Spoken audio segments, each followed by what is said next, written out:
In this video, we are going to cover vector graphics and the controls to manipulate them for our Iconics HMI.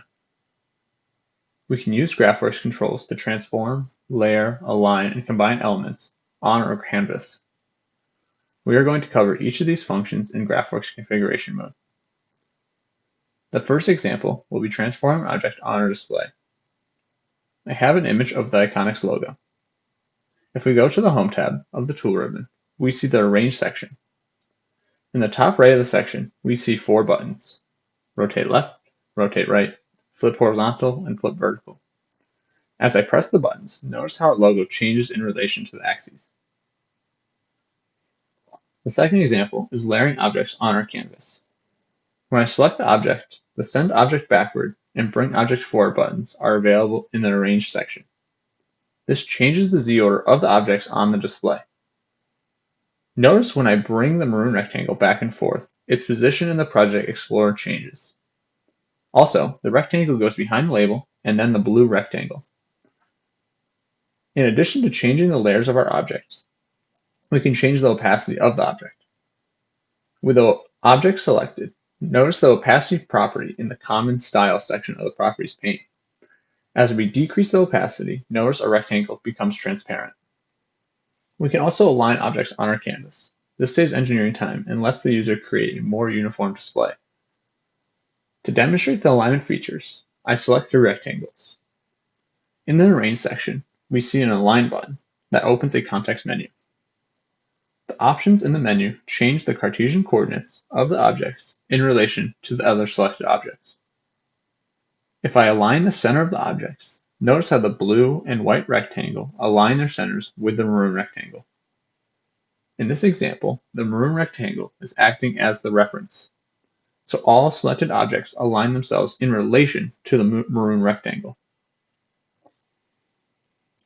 We can change the reference object by changing the order we select the objects. If I reverse the order and select the white rectangle last, it becomes the reference object. Notice the blue bounding box. If we select the center alignment, the maroon rectangle and blue rectangle align their centers with the center of the white rectangle. There are also options to distribute and resize objects. Notice how I can use the Distribute Vertically option to give equal spacing along the y-axis. We can also make the rectangles all have the same dimensions using the Make Same Size feature.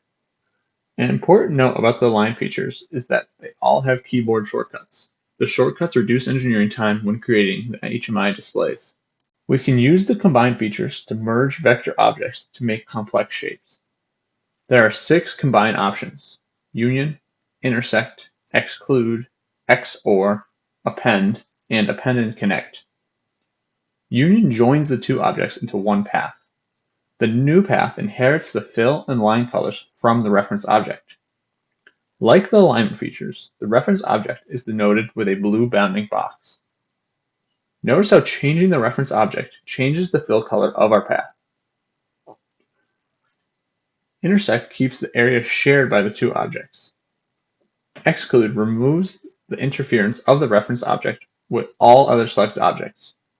XOR is the opposite of intersection. It removes all shared space between the selected objects. To illustrate the append and connect features, I created another example.